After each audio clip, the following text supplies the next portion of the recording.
Pastor పొందాలని పురోహిత సంఘాన్ని పొందాలంటే ఈ ఆరాధన జరుగుతుండగా నేను మామూలుగానే ఏసయ్య నాతో మాట్లాడే ఏసయ్య అని చెప్పేసి ప్రార్థన చేసుకుంటున్నానండి. చేసుకుంటే పాస్టర్ గారు కాళ్ళ నొప్పి కోసం కడుపు నొప్పి కోసం అలా మాట్లాడుతున్నారు. ఏసయ్య నాతో మాట్లాడేసయ్య నా ప్రార్థన నీకు నచ్చట్లేదు ఏసయ్య, నేను ఇంకేమైనా తప్పు చేస్తున్నాను ఏసయ్య, నీకు నచ్చేటట్టుగా ప్రార్థన చేయట్లేదు ఏసయ్య అని నాలో నేను అనుకుంటున్నానండి. అనుకుంటుంది ఏసయ్య ఫస్ట్ సారి జయపాలి గారు విన్నా అని చెప్పేసి అనేసరికి నాకు చాలా ఆనందం వేసిందండి. నిజంగా మా హృదయవాంఛ దేవుడికే తెలుసండి, పాస్టర్ గారికి కూడా కొంచెమే తెలుసు, అన్నీ చెప్పుకోవట్లేదు.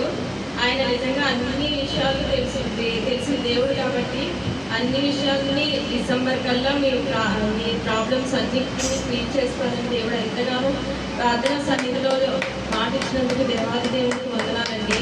అలానే నెక్స్ట్ నేను దేవుని స్వరం వినాలని ఇంకా ఆశపడుతున్నానండి. దేవుడు ఆల్రెడీ నాతో 2-3 సార్లు మాట్లాడారు, కానీ నీ స్వరం నాకు వినిపించాకంటే నేను ఎంతగానో ప్రార్థించుకుంటాను.